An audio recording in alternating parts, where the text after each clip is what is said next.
이 시간 죄와 중독이라는 제목의 말씀의 은혜를 함께 나누고자 합니다. 인류 역사 그 어느 때보다도 우리는 죄짓기 좋은 그런 환경 가운데서 살아가고 있다는 것입니다. 예를 들어서 포르노라든지 도박이라든지 경마, 게임 이런 것들은요, 이전에는 그 직접 판매하는 자에게 가서 사야만이, 그 현장에 가야만이 누릴 수가 있었습니다. 그런데 요즘에는요, 그냥 안방에 앉아서 컴퓨터 마우스 하나만 움직이면 다 이렇게 즐길 수 있는 그런 세상이 되었다는 것입니다. 우리 안방으로 이 죄악이 들어왔어요. 이런 정신세계 속에서 우리가 살아가고 있다 하는 것입니다. 죄악들이 전부 다 우리의 안방까지 침범해서 이런 열악한 환경 속에서 우리 성도들이 살아가고 있다 하는 것입니다. 우리 하나님께서 에덴 동산을 지으셨는데, 에덴이라는 것은 지상낙원을 의미합니다. 파라다이스, 지상낙원입니다. 그런데 인간이 에덴 동산에서 쫓겨난 이후에 인간은 세상에서의 지상낙원을 꿈꾸며 살아가고 있다는 것입니다. 에덴 동산에서는 쫓겨났어요. 그러다 보니까 세상에서 쾌락과 기쁨과 이런 것을 막 추구하는 것입니다. 또 외로움, 분노, 이런 것들을 경감시키거나 회피하기 위해서 여러 형태의 중독적인 것들이 우리의 삶 가운데 너무나도 많다는 것입니다. 우리는 중독적인 것에 관계를 맺거나 그런 행동을 반복하면서 우리가 살아가고 있다는 거예요.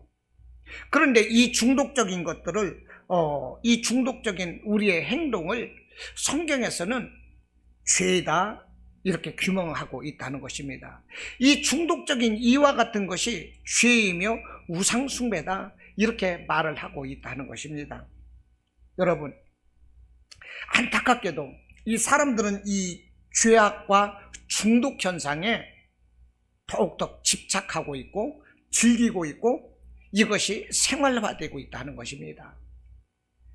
여러분, 우리가 하나님과 이 관계에 있어서 우리가 하나님을 만나야 되지 않겠습니까? 하나님을 대면하고 우리의 기도가 하나님께 응답되고 하나님께서 우리에게 친히 말씀을 하시고 그러면 우리가 얼마나 좋을까요? 많은 사람들이 그런 삶을 꿈꾸며 살아갑니다. 예배를 드리면서도 오늘은 하나님께 무슨 은혜를 받을 수 있을까? 하나님의 음성을 들었으면, 하나님의 모습을 보았으면, 내게 주시는 말씀을 들었으면 이런 간절한 마음으로 예배를 드리러 오지 않겠습니까?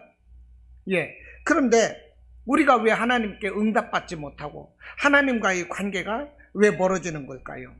그것은 우리의 죄 때문이다. 이사야 59장 1절로 말씀을 하고 있는 것입니다.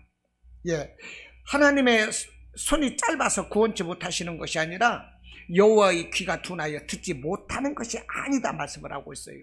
오직 너희 죄가 하나님과 그의 얼굴을 가리어서, 우리의 죄가 하나님과 우리의 사이를 갈라놓았다는 것입니다. 그래서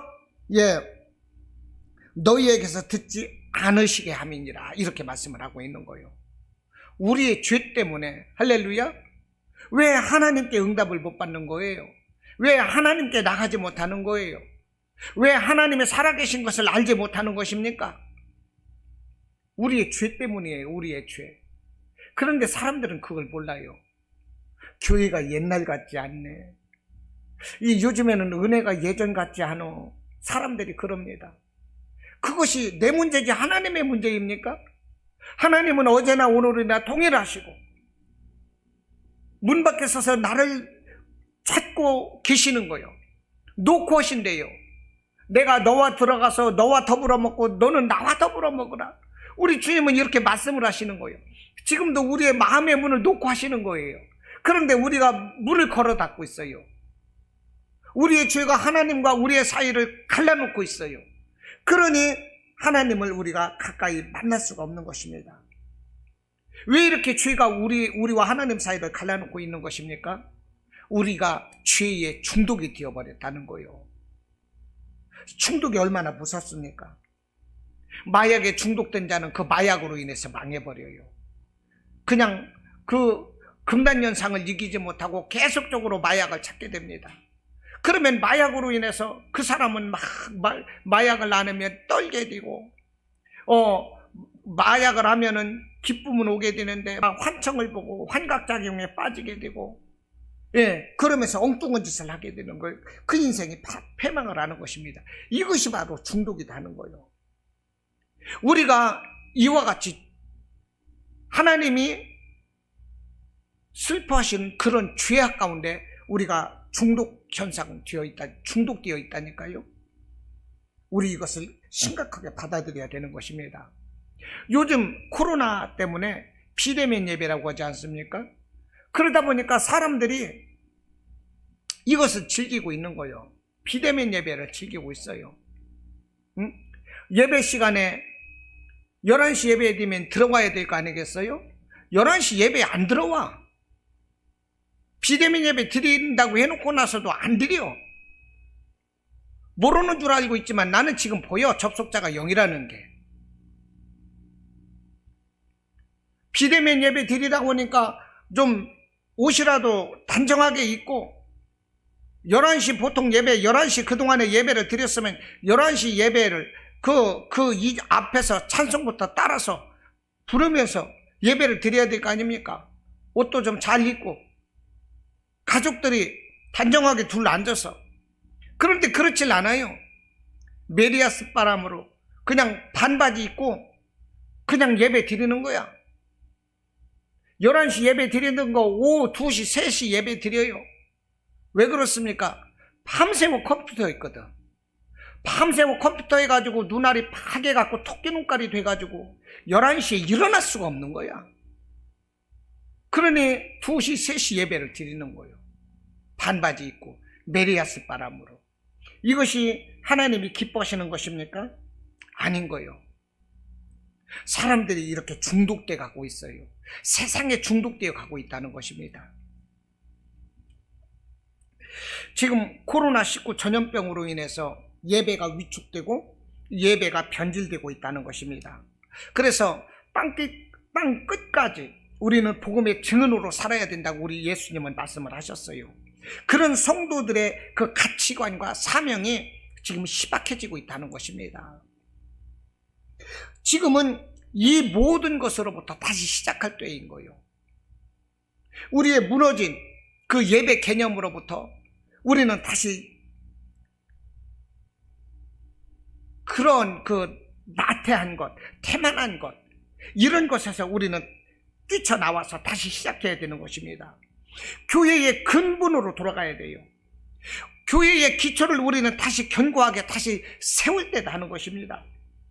하나님은 이 코로나19라는 이 전염병을 통해서 우리가 두려워하고 염려하고 믿음에서 후퇴하는 것을 원하시는 것이 아니라 모든 교회가 온 성도들이 복음의 본질과 교회의 사명을 다시 한번 새롭게 깨닫고 예배로 일어서기를 하나님은 원하고 계시는 것입니다. 할렐루야. 그 믿으시기를 바라요. 깨달으시기를 바랍니다. 대다수 신학자들이, 목회자들이 말을 합니다. 지금은 제2의 종교개혁이 필요한 때다, 이렇게 말을 해요. 마틴 루터가 1517년도에 가톨릭에 썩어빠진 그 예배 개념에서 그저 분연이 일어나서 그 외치고 개혁했던 것처럼 지금 우리는 이 코로나로 예배를 회피하고 세상적인 죄악에 중독된 우리의 삶 가운데서 우리도 분연히 일어서야 된다는 것입니다. 우리에게 개혁이 필요한 때예요, 여러분. 예배의 공동체가 회복되고 기독교의 본질인 십자가의 부활, 십자가의 죽으심과 부활의 이런 신앙이 우리에게서 다시 회복되어야 되는 것입니다. 사람들이 예수님의 죽으심, 십자가의 능력, 부활 신앙, 이런 것을 잃어버리고 있다는 거예요. 그렇기 때문에 코로나라는 이 작은 것 하나를 가지고 예배를 두려워하고 있는 것입니다. 여러분, 코로나 아무것도 아니에요. 마스크 쓰면 절대 옮기지 않습니다. 아니, 백화점에 그렇게 사람들이 많이 가는데, 전철에 사람들이 그렇게 많이 타고 버스를 그렇게 많이 타는데, 요즘 버스도 그러고 버스 탈 때 앉아서 건너뛰기 하고 있습니까? 그렇게 안 해요. 전철도 보십시오. 출퇴근 시간에 밀려가지고 서로가 타려고 그냥 남녀가 그냥 막 몸을 비비며 막 타는 거예요. 몸을 비비면서. 코로나 안 옮아요? 옮잖아요. 그렇게 하는데 왜 교회는 왜 두려워하느냐 이 말입니다. 제가 지난주 금요일 날 코로나 예방접종을 화이자 예방접종을 했어요.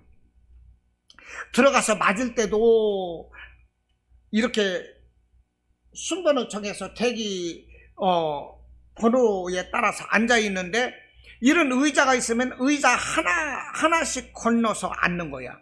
하나씩 건너서 앉고, 접종을 하고 나서도 의자 하나씩 건너뛰어서 앉아요. 거기에서 15분인가 얼마를 앉았다가 회복을 취한 다음에 보내주더라고.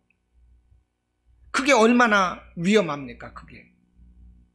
그게 얼마나 위험합니까? 극장에 가도 그렇게 하고 있어요. 공연장에도 5,000명이 들어갈 수가 있어요. 식당에 가면 마스크 벗어놓고 마음대로 밥 먹고 있어요. 응? 노래방 가서 노래하고, 콜라텍 가서 춤추고. 지금 이 밑에 권투 도장인데 마스크 쓰고 운동하는 거 못 봤어. 마스크 벗고 운동을 해요. 코치가 앞에서 잡아주는 거야. 자세를 잡아줘요. 그러면은 자세 잡아주는 대로 거기서 운동을 하는 거야. 줄넘기 하고, 앉았다 일어섰다 하고, 같이 스파링 대결하고. 이런 때 얼마나 코로나가 옮겠냐고요.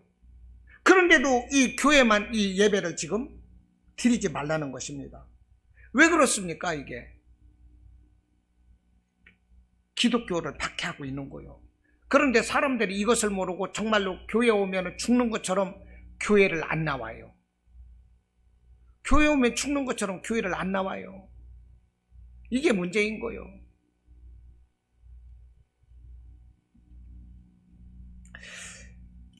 다 중독되었어요. 세상에 중독된 것입니다. 세상에 중독됐다니까요. 우리는 중독되어서는 살 수가 없습니다. 담배에 중독되면 담배를 절대 끊을 수 없는 거예요. 마약에 중독되면 마약을 끊을 수 없어요. 여러분, 성적인 문란함에 중독되면 절대 거기에서 나올 수가 없습니다. 우리는 이 중독된 이 세상적인 이 죄악에서 우리는 나와야 되는 것입니다. 할렐루야. 여러분, 들고 일어서시기를 바라요. 죄로부터 나오시기를 바랍니다. 중독된 우리의 삶 가운데서 여러분들 뛰쳐나오시기를 바랍니다. 오늘 본문은 이 베드로후서 2장을 우리가 읽었는데요, 거짓된 선지자들과 거짓된 선생들에 대해서 이 교훈의 말씀을 펼치고 있습니다. 그런데 이 거짓된 교사와 거짓된 이 선생들이 어떤 사람들이냐? 오늘 우리가 베드로후서 2장 17절로 22절까지 읽었는데 18절 보면 이렇게 말씀을 하지 않습니까? 이 세 번째 줄에 음란으로서 육체의 정욕으로 유혹을 한다 이 말입니다. 이것이 선지자들이요 선생이라고 말하는 사람들이요. 선지자들이라면 하나님의 생명의 말씀을 전하고 가르치는 자인데, 선생이라면 이런 바른 도를 가르치는 사람인데, 음란으로서 육체의 정욕 중에서 성도들을 유혹한대요. 17절에서 뭐라고 그럽니까? 이 사람들은 물없는 샘이요 광풍에 밀려가는 안개니 그들을 위하여 캄캄한 어둠이 예배되어 있다. 이렇게 말씀을 하고 있는 거예요. 1절에서부터 이런 거짓 선지자들, 이 잘못된 선생들에 대해서 그들의 그 잘못을 지적을 하고 있는데, 1절에서 뭐라고 합니까? 멸망하게 할 이단들을 가만히 끌어들여서 우리 예수님을 부인하게 한대요. 이 거짓 선지자들이, 선생들이. 3절에서는 뭐라고 합니까? 자기의 탐심으로 말미암아 자기가 지어낸 말로 신자들을 현혹해서 멸망받게 한대요. 12절에서도 그럽니다. 잡혀 죽기 위하여 난 이성 없는 짐승이다. 이 거짓 선생들이 얼마나 이 못돼 먹었으면 이 베드로가 이런 말을 하겠냐고요. 14절에서도 그럽니다. 음심이 가득한 눈을 가지고 범죄하기를 그치지 아니하고 굳세지 못한 영혼들을 유혹하는 저주의 자식들이다. 이렇게 말씀을 하고 있는 거예요.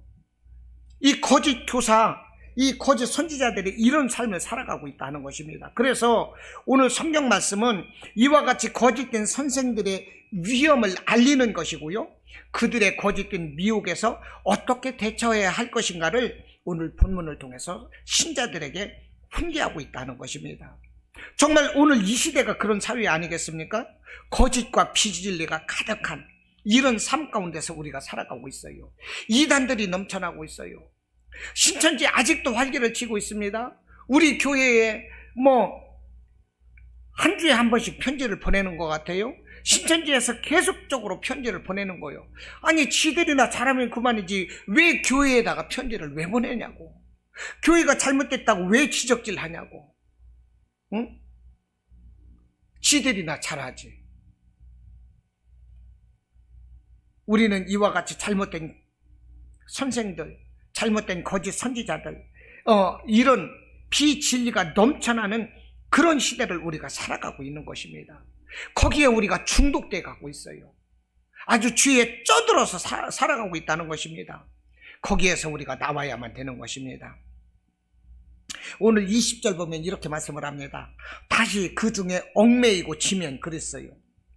다시 그 중에 얽매이고 지면, 여기서 얽매인다는 게 뭐겠습니까? 20절 처음부터 읽어보겠습니다. 만일 그들이 우리 주 되신 구주 예수 그리스도를 알므로 세상의 더러움을 피한 후에 다시 그 중에 얽매이고 지면 그랬어요.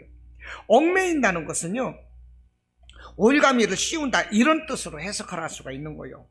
사나운 짐승을 사로잡을 때 어떻게 합니까? 올가미를 던져서 사로잡거든요. 그런데 죄는 인간을 얽어매서 죄에서 벗어나지 못하도록 한다 하는 것입니다. 이것이 죄라는 얘기요.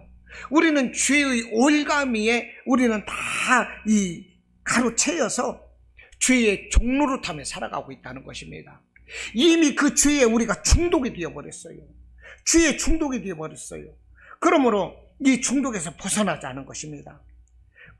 우리가 이 올가미에 얽어매 있는 이 상태를 지금 말씀을 하고 있는 것인데, 여기서 교훈하는 것이 무엇입니까? 죄는 모양이라도 버리라는 것입니다. 죄를 떠나라는 거예요. 그래서 우리가 이 죄를 멀리 해야 되는데, 만약 그리스도인들이 죄의 종이 되어서 이전의 모습으로 돌아간다면 어떻게 되겠습니까? 우리가 이전에 하나님을 알지 못하던 그때보다도 우리의 형편은 더 나쁜 형편이 된다. 이것을 21절에서 말씀을 하고 있는 것입니다. 20절에서 얽매이고 지면 그 나중 형편이 처음보다 더 심하리니 예수님을 알지 못하던 그때보다도 너희들은 더 큰 죄를 짓는다는 것입니다. 21절에서 의의 도를 안 후에, 예수님을 안 후에, 하나님의 말씀의 계명을 안 후에 받은 거룩한 명령을 저버리는 것보다 알지 못하는 것이 도리어 그들에게 나으니라. 우리가 하나님의 말씀을 깨달았다면서 우리가 그 말씀을 버리고 죄에 중독된 상태로 다시 돌아간다면 하나님은 절대 기뻐하지 않는 것입니다. 이와 같은 사람들, 예수님을 안다 말하면서도 다시 죄 가운데 돌아가는 사람들, 이 사람들을 뭐라고 말씀을 합니까? 22절에서 말씀을 하는 거예요. 참된 속담에 이르기를 개가 그 토하였던 것에 돌아가고 돼지가 씻었다가 더러운 구덩이에 도로 누웠다는 말이 그들에게 응하였도다. 여러분, 개가 토하였던 거 먹는 거 보셨습니까? 봤어요? 네. 맛있게 먹더라고. 개가 토하였던 것을 먹는데요, 그냥 막 정말 맛있게 먹는 걸 보았어요. 와, 맛있으니까 먹겠지. 돼지가 씻었다가 그 더러운 것에 눕는 거 보았습니까? 저는 옛날에 돼지를 먹여봐서 많이 보았습니다. 돼지도요, 풀을 많이 넣어주고 그러면은요, 이 풀을 먹다가 나머지는 그냥 깔아서 뭉개버리거든요. 그러면 거기다 똥 싸고 오줌 싸고 막 그럽니다. 그러면 그게 두음이 되는 거예요, 퇴비가. 그 질척한데 거기에서 가서 눕는 거예요, 돼지가. 여름에 더우면은 막 물도 뿌려주고 막 막대기로 긁어서 때도 벗겨주고 시원하겠지. 그러면서 목욕을 씻겨주지 않습니까? 그러면 금방 내 가서 똥오줌 싼 데 가가지고 흙을 주둥으로 막 파가지고 막 그러면서 그 똥오줌 밴 그 흙을 막 먹는 거예요. 그러면 거기서 막 몸을 비비면서 그렇게 누워버려요. 여러분, 이게 무슨 말씀입니까? 우리 하나님의 의의 도를 깨우친 후에, 예수님의 의의 생명의 말씀을 접한 후에 우리가 죄의 중독이 되어서 옛 모습으로 돌아간다면 우리가 바로 개가 토하였던 것을 먹는 것과 같고 돼지가 씻었다가 그 더러운 곳에 다시 눕는 것과 같다. 지금 이 말씀을 하고 있는 것입니다. 여러분, 깨달아지십니까? 깨달아지시나요? 예수님도 말씀을 하셨어요. 더러운 귀신이 어떤 사람에게서 나갔는데 그 더러운 귀신이 7 귀신을 끌고 그 사람에게 들어왔어요. 그 상태를 예수님이 언급을 하시면서 그 사람의 나중 형편이 전보다 더욱더 심하니라. 이 악한 세대가 또한 이렇게 될 것이다. 이 시대의 타락을 예수님은 미리 보시고 예언하셨던 것입니다. 여러분, 나는 아니라고 말할 수가 없는 거예요. 할렐루야. 말씀으로 깨어나시기를 바라고, 성령으로 깨닫기를 바라고, 기도로 우리의 자신을 다스리시고 무장하시기를 바랍니다. 할렐루야. 성도들은 세상의 유혹 앞에서 흔들리는 낙엽처럼 정말로 위태로운 모습으로 살아가고 있다는 것입니다. 모두가 중독되었다는 것입니다. 고개사가 위줄에 올라타고 중심을 잡기 위해서 몸을 팍 흔듭니다. 위태롭게 중심을 잡아요. 우리 성도들이 그런 모습이라니까요. 우리 성도들이 그렇게 살아가고 있어요. 언제 그 위줄에서 떨어질지 모르는 거예요. 바람 앞에 낙엽이 언제 떨어져 날아갈지 모르는 그런 위태로움 가운데 우리 성도들이 살아가고 있다는 것입니다. 여러분, 죄에 빠지지 말고 세상에 중독되지 말기를 바랍니다. 할렐루야. 여러분, 이게 뭡니까? 으뜸. 이렇게 한번 해보세요. 이렇게 한번 해보세요. 정신 차려. 정신 차려. 할렐루야. 정신 바짝 차려야 되는 거예요. 성경에 선줄로 생각하는 자는 넘어질까 조심하라고 그랬습니다. 나는 이만큼 섰으니까 아니겠지. 나는 아니겠지. 나도 언제 넘어질지 모르는 거예요. 여러분, 말씀을 깊이 알아들으시기를 바랍니다. 사람이 욕심 없이 살 수는 없습니다. 누구나 다 욕심이 있어요. 동물들도 욕심이 있습니다. 강아지들도 욕심이 있더라고요. 그 어린아이들이 그냥 서로가 먹기 위해서 먹이를 놓고 싸우는 걸 봤어요. 그 조그마한 강아지들이 서열 다툼이 있습니다. 그래서 그 서로가 왕이 되겠다고 그 같이 태어난 새끼들을 막 물어뜯는 걸 봤어요. 막 그 악랄하게 물어뜯더라고, 이 강아지들이. 이게 바로 뭡니까? 서열 다투며 어미 젖을 먹기 위해서 아직 눈도 뜨지 않은 강아지들이 막 그 젖을 파고 들어가는 것을 보지 않습니까? 이게 무엇입니까? 욕심이에요, 욕심. 태어날 때부터 욕심은 본능적으로 태어난다는 것입니다. 그런데 이 욕심이 선한 욕심이 있고 악한 욕심이 있다는 거예요. 우리가 욕심을 내어도 선한 욕심을 내고 긍정적으로 이것이 발동된다면 이것은 생명을 살리는 역사가 있고 위대한 부흥의 역사, 발전의 역사가 있는 것입니다. 그래서 내가 어떻게 하면 헌신할 수 있을까? 어떻게 하면 섬길 수 있을까? 어떻게 하면 내가 사랑하고 조금 더 충성할 수 있을까? 이런 욕심, 선한 욕심, 긍정적인 욕심이 있을 때는 생명을 살리는 역사가 일어나요. 부흥의 역사가 일어나는 것입니다. 하나님도 욕심이 있었어요. 우리 인류를 사랑하시는 욕심입니다. 그래서 그 독생자 예수 그리스도께, 예수님까지도 이 땅에 보내셔서 구원 사역을 이루셨어요. 우리가 잘 아는 아브라함도 욕심이 있었습니다. 무슨 욕심입니까? 복의 근원이 되고자 하는 선한 욕심이 있었다는 거예요. 그 복의 근원이 되고자 하는 선한 욕심이 있었기 때문에 그 아브라함은 믿음의 조상이 되었다는 것입니다. 반면에 그 욕심이 부정적이고 악하게 작용한다면 어떻게 되겠습니까? 그 사람은 죽음을 당하게 됩니다. 그래서 야고보서 1장 15절로 말씀을 하기를 욕심이 잉태하여 죄가 되고 그 죄가 커지면서 장성하면서 사망을 낳는다, 이렇게 말을 하고 있는 것입니다. 그래서 창세기에서 보면 아담이 어떻게 되었습니까? 나도 하나님과 같이 지혜롭고 높아지고 이런 욕심이 들었어요. 그래서 선악과를 먹었어요. 결국은 어떻게 되었습니까? 영원히 사는 것이 아니라 죽임을 당하게 된 거예요. 아담에서 에덴 동산에서 쫓겨나가게 된 것입니다. 하나님을 섬기는 천사들 중에서 가장 높은 천사는 루시엘 천사장이었어요. 하나님을 찬송하는 천사장이었습니다. 그런데 이 루시엘도 나도 하나님과 같이 높아보자, 나도 하나님의 자리에 한번 올라가보자, 하나님의 보좌에 나도 한번 앉아보자, 이런 욕심을 냈다는 것입니다. 그래서 천사장 루시엘은 이 땅에 쫓겨나는 루시퍼, 마귀, 사탄이 되었다는 것입니다. 여러분, 욕심을 내어도 어떻게 하면 하나님을 섬길까? 할렐루야. 어떻게 하면 내가 희생하고 내가 헌신함으로 인하여 공동체를 유익하게 할 수 있을까? 이런 선한 욕심이 우리에게 필요한 것입니다. 성경엔 이 성경 말씀은요, 이 죄에 대해서 지적을 합니다. 그런데 이 죄는 중독성을 띠고 있어요. 가만히 보면 죄가 어떻습니까? 자꾸 하려는 그런 것이 있지 않습니까? 죄는요, 자꾸 따라가게 돼 있어요. 자꾸 하게 돼 있어요. 반복하게 돼 있는 것이 죄다 하는 거예요. 그것이 죄의 속성이요. 그런데 중독은 어떻습니까? 중독도 마찬가지요. 자꾸 따라서 하고 싶고 또 하고 싶고 반복하고 싶고. 그래서 죄와 중독은 같다 하는 거예요. 같다는 거예요. 죄와 중독은 같습니다.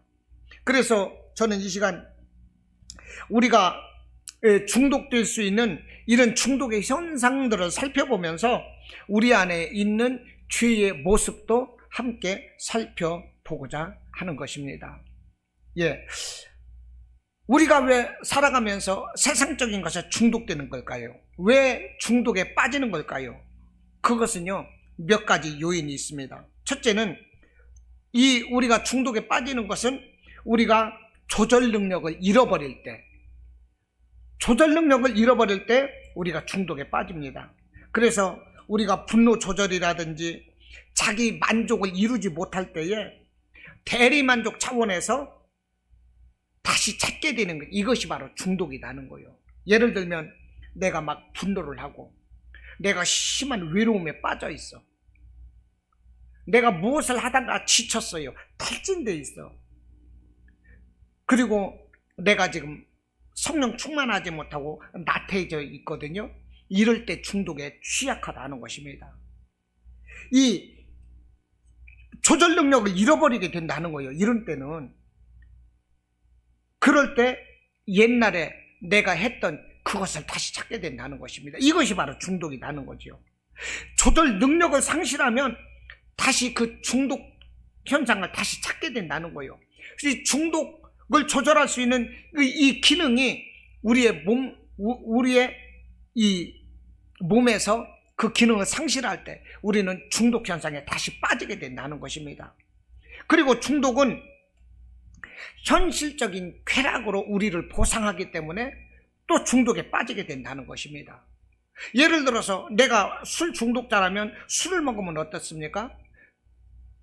그 즉시 그 쾌락으로 나를 보상해주는, 이것이 바로 중독이라는 거예요. 마약에 빠진 자가 마약을 먹으면 어떻게 돼요? 그 즉시 쾌락으로 나를 보상해준다는 것입니다. 이래서 이 중독에 빠진다는 거예요. 예를 들어서 마약이든 도박이든 술이든 어떤 이 쾌락의 이 보상을 내가 당장 느낄 수 없다면, 내가 적금을 드는 것처럼 내가 어떤 짓을 할지라도 이 다음에 보상을 받는 것이 이 중독이라면 사람들은 절대 중독에 빠지지 않는다는 것입니다. 왜냐하면 중독은 나쁜 것이라는 것을 알기 때문에 나중에 적금처럼 찾아먹을 수 있는 것이라면 중독에 빠지지 않는다는 거예요. 지금 보상받을 수 있기 때문에 중독에 빠지는 것입니다. 또 중독에서 벗어나지 못하는 것은 왜 그럴까요? 즐거움과 쾌락을 기억을 하게 되고 다시 찾는다는 거예요. 아까도 말씀드렸지만 내 마음 가운데 현실에서 만족하지 못하고 그럴 때 이 계속적으로 이 중독 현상에 빠지게 된다는 거죠. 뭐 내가 우울하고 불안하고 어떤 내가 실패했을 때, 내가 막 지쳐 있을 때, 이런 때 중독 현상에 계속적으로 빠지게 된다는 것입니다. 제가 88년도 1월 28일 날 담배를 끊었는데 30년이 넘었죠? 88년이니까 98년도, 2008년, 2018년도 지금 이제 33년이 되었어요. 33년 6개월이 되었습니다. 담배 끊은 지가. 그런데 담배를 끊었지만은 그 이전에 끊었다가 피고 그런 적이 많습니다. 왜 그러느냐? 이 부부싸움을 하게 되면은 꼭 담배를 피더라고. 담배 끊어야지 했다가 이 부부싸움하고 말다툼하고 나면은 성질 나니까 그냥 담배를 피게 되는 거예요. 늘 그랬습니다. 이 담배를 끊었다 화장실 가게 되면은 또 이 담배가 생각나고 끊어야지 했다가 땀 흘리며 일하고 잠시 쉴 때 되면은 한 대 빨아들이는 그 맛이 생각나서 또 피게 되고 이것이 바로 중독이거든요. 여러분, 이 중독 현상이라는 것은 다시 기억나게 한다는 거예요. 세상적인 것은 자꾸만 우리를 파고들어요. 우리 기억나게 하는 것입니다. 내가 이러면 안 되는데, 이것은 죄악인데, 하나님이 기뻐하시지 않는데, 이것을 생각하면서도 자꾸 생각나게 해요. 이것이 중독이다 하는 거예요. 그리고 이 중독은 서서히 빠진다는 것입니다. 한꺼번에 푹 빠지면 경계를 해요. 그런데 서서히 이 중독에 빠진다는 것입니다. 그런데 이 빠져 들어가는 이 중독 현상이 서서히 빠지고 점점 깊게, 점점 세지게, 점점 커지게, 이것이 바로 중독이라는 거예요. 그러니까 서서히 자기도 모르게 빠져가는데 이게 한번 빠졌다면 깊이 빠지고 세지고 이 현상이 점점 더 커진다니까요. 개구리를 이 솥에다가 집어넣고 이 불을 떼면은요, 처음에는 따뜻하다 그런다는 거예요. 처음에는 개구리가 물이 따뜻하니까 좋다 그러고 있다가 나중에는 그 물속에서 익어버리는 거거든요. 이 중독이 바로 우리 인생을 이렇게 망치는 것이다, 이것입니다. 그래서 이렇게 우리가 중독에 빠져들어가게 되면 우리의 인격도, 우리의 양심, 우리의 도덕, 우리의 영적인 이 모든 것들이 서서히 파괴되는 거예요. 서서히 파괴되면서 나중에는 멸망하게 되는 것입니다. 이것이 바로 중독이라는 거예요. 그리고 중독에는 자기 합리화와 자기 방어 기제에 강하다는 거예요. 무슨 말씀이냐? 중독 현상에는 내가 이렇게 술을 먹고 마약을 먹고 담배를 피고 하는 것은 나 때문에 그런 것이 아니야. 난 저 사람 때문에 열받아서 술을 먹는 거야. 내 환경이 이래서 나는 술을 먹는 거야. 이렇게 자기 합리화한다는 것입니다. 자기 방어를 한다는 거예요. 그래서 중독을 고치지 못해요. 이것은 자기 문제인 것이지 환경의 문제가 아니다는 것입니다. 내가 어제도 옷을 입었는데 오늘 옷을 입었는데 보니까 옷이 크네. 옷이 문제일까요? 내가 문제인 거요. 어제는 옷이 맞았는데 오늘 옷이 적네. 옷이 문제입니까? 내가 문제인 거요. 내가 문제. 자기 문제인 것을 모르고 남 탓을 한다 하는 것입니다. 그러다 보니까 중독에서 벗어나지를 못하는 거예요. 진정한 반성과 회개가 없는 것입니다. 결국 이 중독이라는 것이 무엇입니까? 반복됨으로 인하여 그 자신이 성장하는 것이 아니라 그 자신이 퇴행하는, 자기 자신이 멸망하고 죽음에 이르는 이런 결과를 맞이하게 된다는 것입니다. 이것이 중독의 현상이라는 거예요. 이 중독을 우리가 근절해야 되는 것입니다. 이 중독이, 우리는 이미 죄의 중독이 되어서 살고 있다는 거예요. 이 죄가 죄인 줄 모르고 우리를 멸망하게 하는지 모르고 우리 자신을 살펴야 되는 것입니다. 그러면 우리가 어떻게 이 중독된 현상에서 이 치료될 것인가? 그것입니다. 우리가 이것을 치료해야 되죠. 여러분, 우리가 뭔가를 가지고 있을 때 내가 가지고 있는 것이 아, 이것이 가치가 없는 것이구나, 별것 아니구나, 이것을 깨달으려면 어떻게 해야 되겠어요? 내가 가지고 있는 것보다 더 좋은 것을 얻었을 때 가능한 것입니다. 그렇지요? 내가 가지고 있는 것보다 더 좋은 것을 얻었을 때 비로소 그 가치를 깨닫게 되고 내가 가지고 있는 것을 버릴 수가 있다는 거예요. 그러므로 우리는 내게 있는 죄와 내가 중독되어 있는 이것보다도 더 좋은 것을 우리가 얻어야만 돼요. 그래야 우리의 죄와 중독에서 우리는 벗어날 수가 있습니다. 그 방법이 뭘까요? 첫째는 우리의 죄와 이 중독 현상을 혐오해야 되는 것입니다. 철천지 원수로 여기라 하는 거예요. 아, 내가 이놈의 죄 때문에 이것이 습관이 되고 내 인격이 되고 있구나. 아, 이것을 고쳐야 되는데 어떡할까? 막 혐오하라 이것입니다. 혐오라 이 말이요. 어떤 사람이 그냥 계속적으로 그냥 그 스트레스 받는 거 그것을 가지고 막 술을 푸는 사람이 있어. 그 술을 혐오해야 되는 것입니다. 담배를 혐오해야 되는 거예요. 못돼 먹은 습관을 혐오해야 되는 거예요. 그럴 때 우리의 이 중독 현상에서 우리는 벗어날 수가 있다는 것입니다. 예를 들면 6.25라는 것이 있습니다. 6.25 전쟁이었죠. 옛날에는 6.25를 혐오했습니다. 그래서 상기하자 6.25 막 이런 게 있었어요. 잊으랴 어찌 우리 이날을. 그렇지요? 조국의 원수들이 짓밟아 오던 날을 맨주먹 불 끈지고 막 이런 노래 있었잖아요. 아시지요? 이게 뭡니까? 6.25를 혐오했던 거예요. 그래서 우리의 안보가 튼튼해졌었어요. 그런데 지금은 이런 노래 안 가르쳐요. 6.25를 혐오하지 않습니다. 그래서 어린애들이요, 이 6.25가 북한에서 쳐들어온 것이 아니라 남한에서 쳐들어 올라간 것으로 아는 애들도 있다 이 말이요. 이런 실정을 살고 있다니까요. 왜 그렇습니까? 사회주의 좌파들이 이렇게 만들어가고 있는 거예요. 우리 민주주의가 위협받고 있는 것입니다.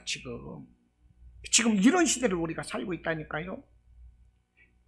6.25를 혐오하지 않으니까. 그러니까 내 안에 중독된 죄를 멀리 하려면 어떻게 돼요? 내 안에 있는 죄, 이 죄를 끌어낼 수 있는 이 쓴뿌리, 이 중독되게 하는 이런 것들을 혐오하고 물리치지 않은 것입니다. 또 하나는 내가 죽어야만이 치료가 될 수가 있습니다. 그냥 숨을 안 쉬고 죽는 것이 아니라 내가 죽는다는 것은 절제하는 삶을 살아라는 거예요. 할렐루야. 내가 절제해야 돼요. 반복적인 훈련과 교육이 있어야 돼요. 그럴 때 나를 다스리는 것입니다. 부단한 노력과 인내가 있어야 돼요. 그러면 우리가 중독에서 멀리할 수가 있어요. 또 하나는 약물요법이 있습니다. 내가 예를 들어서 술이나 마약을 끊는 데 있어서 금단현상이 일어나는 거거든요. 어떤 습관에서 내가 그 중독에서 내가 벗어나고자 할 때 이 금단현상이 있다는 것입니다. 이런 것을 도와주는 것이 약물이거든요. 약물요법이 있습니다. 또 하나는 성령의 도우심을 입으라 하는 것입니다. 이것이 진짜예요. 이것이 진짜. 우리가 죄성과 이 중독성은 이미 습관화되고 체질화되고 이미 내 안에서 굳어져 버렸다는 것입니다. 이미 인격화되어서 자신을 드러나는 대표성 이미지로 이미 표면화되어 있다는 거예요. 그래서 무엇하면은 그 아무개고, 아무개하면 당연히 무엇이다는 이 고정 이미지가 이미 새겨져 있어요. 등식이 성립되어 있다는 것입니다. 예. 그렇기 때문에 이전엔 이런 이 중독 현상에서 내가 빠져나오기 힘들고 고치기가 어렵다는 거예요. 그래서 내가 죄를 혐오하고 이것도 도움은 되겠지요. 또 내가 죽는 훈련, 교육 이것도 도움이 되겠죠. 약물요법 이것도 도움이 되겠죠. 그러나 완벽하지 않다는 것입니다. 내가 죄와 중독 현상에서 벗어나는 길은 오직 성령의 도우심을 받는 길인 것입니다. 할렐루야. 오직 내가 말씀과 성령 안에서 예수 그리스도의 보혈을 의지할 때 하나님의 말씀이, 예수님의 보혈의 능력이, 그 성령의 능력이 나를 죄와 중독 현상에서 나를 이끌어내고 나를 새로운 사람으로 변화시켜준다는 것입니다. 할렐루야. 그러므로 여러분, 성령을 의지하는 삶이 되시기를 바랍니다. 내가 성령을 의지할 때 죄로 중독된 나의 삶이 고쳐지는 거요. 사회가 고쳐지는 거요. 나의 공동체, 나의 가족, 나의 가정이 고쳐지는 것입니다. 나의 가정, 나의 가족이 정말로 말씀 은혜 안에서 반석 위에 바로 설 수 있는 이런 변화를 받을 수가 있는 거예요. 오직 성령인 것입니다. 오직 말씀인 거예요. 예수 그리스도만이 우리를 변화시킬 수가 있습니다. 진리를 알지니 진리가 너희를 자유하게 한다. 요한복음 8장 32절 말씀을 하는 거예요. 예수님 말씀 의지하시기를 바랍니다. 성령님을 의지하시길 바랍니다. 그래서 우리에게 나도 모르게 정말로 예배를 못 드리게 하고 예배에 최선을 다하지 못하게 하고 형식적인 예배에 끌려가게 하는 이런 죄성, 이런 중독성, 이런 것도 우리가 고쳐야 되는 것입니다. 세상으로 끌려가는 이런 것들로부터 우리가 변화를 받아야 되는 거예요. 우리는 죄가 만연한 세상을 살아가고 있습니다. 생각과 삶의 모든 여정 가운데 죄짓게 하는 요소들이 가득한 이런 삶 가운데서 우리가 살아가고 있습니다. 이런 이 열악한 환경 가운데서 우리가 믿음으로 바로 설 수 있는 것은 오직 성령님을 의지하는 것입니다. 저와 여러분의 삶이 열어가시는 이 8월 성경을 많이 읽으시기를 바라고, 여러분 말씀을 많이 읽으시기 바라고, 기도하시기를 바라고, 정말로 성령님을 의지하시기를 바랍니다. 저는 자랑이 아니에요. 자고 일어나서 기도를 하지 않으면 그날 하루가 두려워요. 제가 살다 보니까 그래요. 무엇을 하기 전에 기도하지 않으면 그 하루가 두려워요. 운전을 하면서도 기도하지 않으면 그것이 두려워요. 여러분, 우리는 기도밖에 없어요. 기도하면 다 이겨냅니다. 할렐루야. 이겨낼 수 있는 힘도 주시고 지혜도 주시고 능력도 주시고 하나님께서 좋은 길로 선한 길로 이끄시는 거예요. 성령님을 의지하시고 죄와 중독된 세상 가운데서 여러분들 벗어나고 하나님이 기뻐하시는 그런 복된 아름다운 영적인 삶을 살아가실 수 있기를 주님의 이름으로 축원합니다. 아멘. 우리 이 시간